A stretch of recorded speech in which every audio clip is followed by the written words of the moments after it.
Bom dia, pessoal, tudo bem?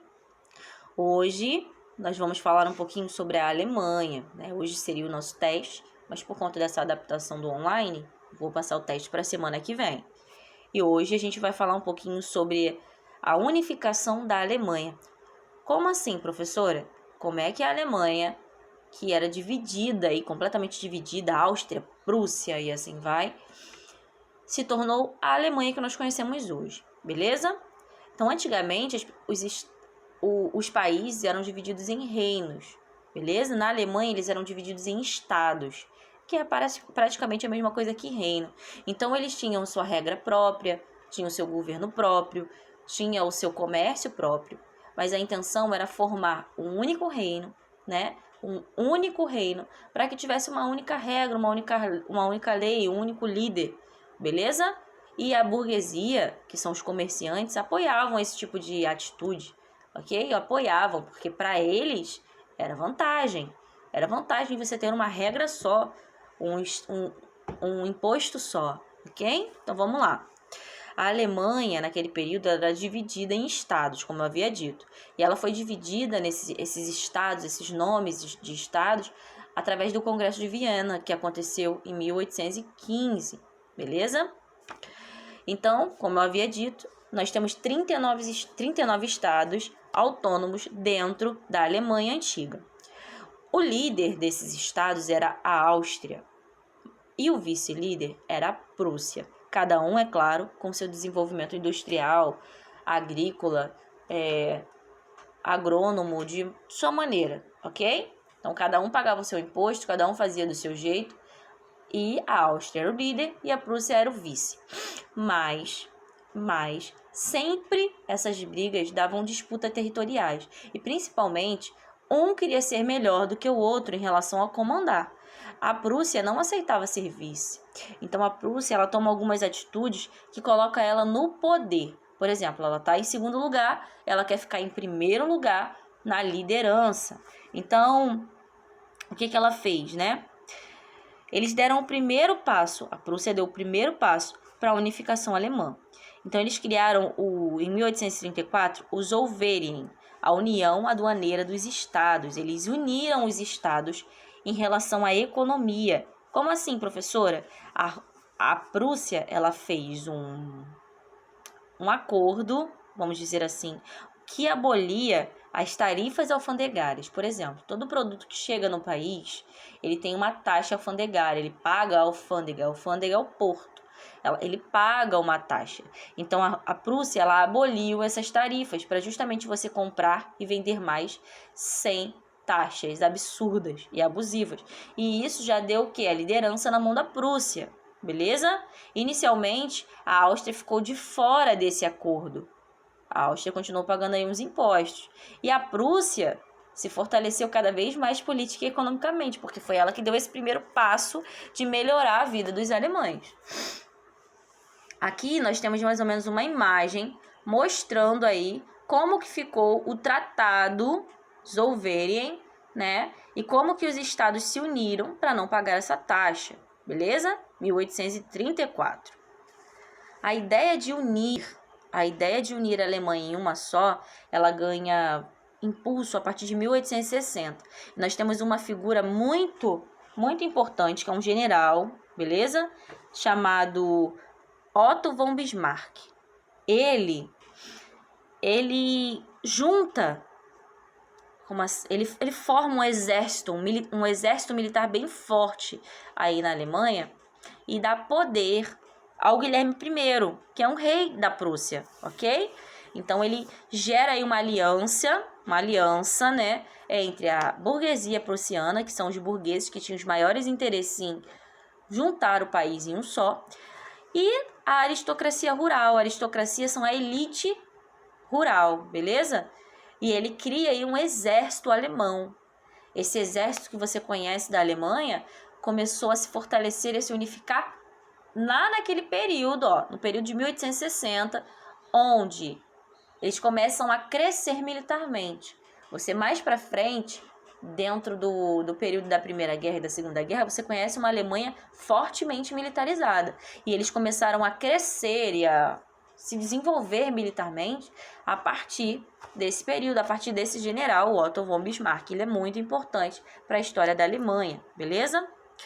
A via prussiana, ela não teve participação popular na condução do processo, ou seja, essa junção aí alemã, juntar o povo num só, não teve participação do povo, ok? E a unificação, ela começou a acontecer de cima para baixo. Como assim? Dos estados lá de cima para baixo, foi descendo. Eu vou voltar aqui o mapinha para você entender, ó.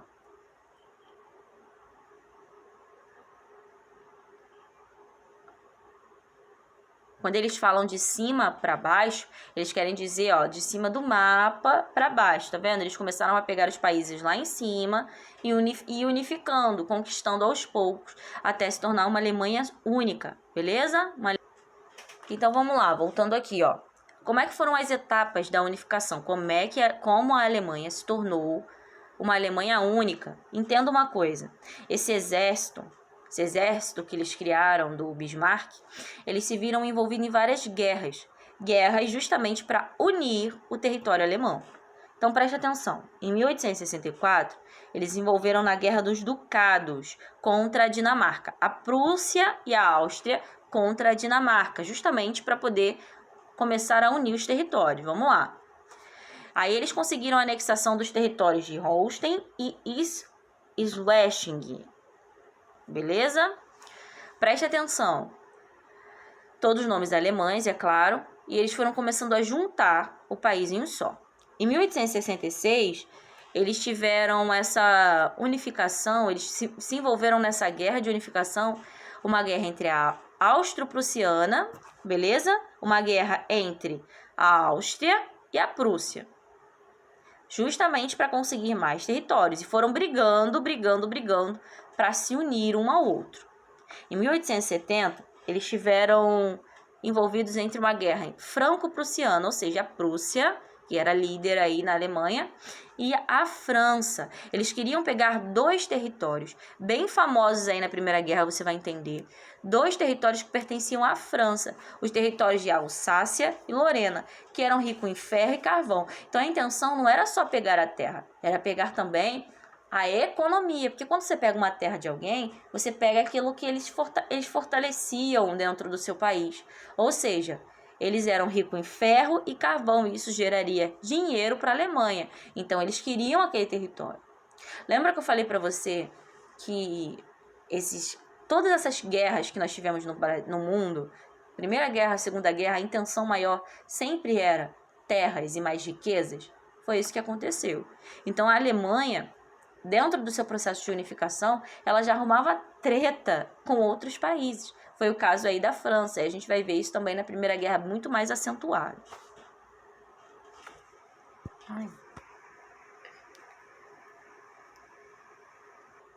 E durante essa guerra aí, pessoal, dessa guerra franco-prussiana, nós temos aí o Guilherme I, que era o líder, né, da Prússia, e ele ganhou o primeiro título de imperador. Entenda uma coisa, eu já falei isso várias vezes, vocês têm essa noção. Quando a gente governa só um país, a pessoa se torna um rei. Quando ele governa mais de um país, ele se torna um imperador. E como eles invadiram a França e tomaram o território de Alsácia e Lorena, eles tiveram o direito de se tornar imperador. E o Guilherme I recebeu esse título de imperador, beleza? O Bismarck, que era aquele ministro aí da guerra, ok? Se tornou o primeiro ministro, beleza? Primeiro-ministro desse imperador. Se tornou tipo um braço direito do imperador, beleza? A França foi obrigada a entregar esse território. Então, isso gerou um título de império para a Alemanha. A Alemanha entrou num grande processo de industrialização, ou seja, a sua indústria começou a crescer cada vez mais. E eles queriam outros e outros territórios, outras e outras colônias, como, por exemplo, colônias na África, e assim vai, que eram dominadas naquele período pela Inglaterra e França. Lembra sempre, além deles quererem juntar tudo em um país só, eles também começaram a ter interesses em outros territórios que eles se viram capazes de conquistar. Como eles agora têm um exército fortemente armado, eles agora se viram no direito de conquistar novas terras, novas terras. Isso, cara, isso vai acontecer muito também na Primeira Guerra. E, enfim, em 1871, a Alemanha conseguiu ser unificada. E é claro que esse nome de Alemanha a gente vai ver um pouquinho mais à frente, assim. Até então, nós temos ainda a Prússia funcionando, beleza? Na Primeira Guerra nós vamos ver esses nomes ainda, Prússia, ok? Nós vamos ainda ver nomes diferentes do que a gente vê hoje, a Alemanha, ok? Eles conseguiram se unir, e aí nós temos no mapinha aí mais ou menos a unificação alemã. Eles conseguiram se unir num único país, com uma única regra e com o imperador, Guilherme I. E esses processos todos, pessoal, de unificar a Alemanha, não geraram só bons resultados, geraram também consequências. E um dos resultados deles foi o revanchismo francês. Eles ganharam um inimigo. A França se tornou inimigo da Alemanha, porque eles roubaram o território de Alsácia e Lorena, eles invadiram o território francês.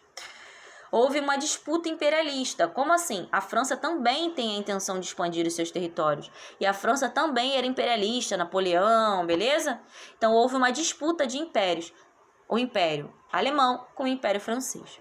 E o processo industrial começou a crescer cada vez mais, ok?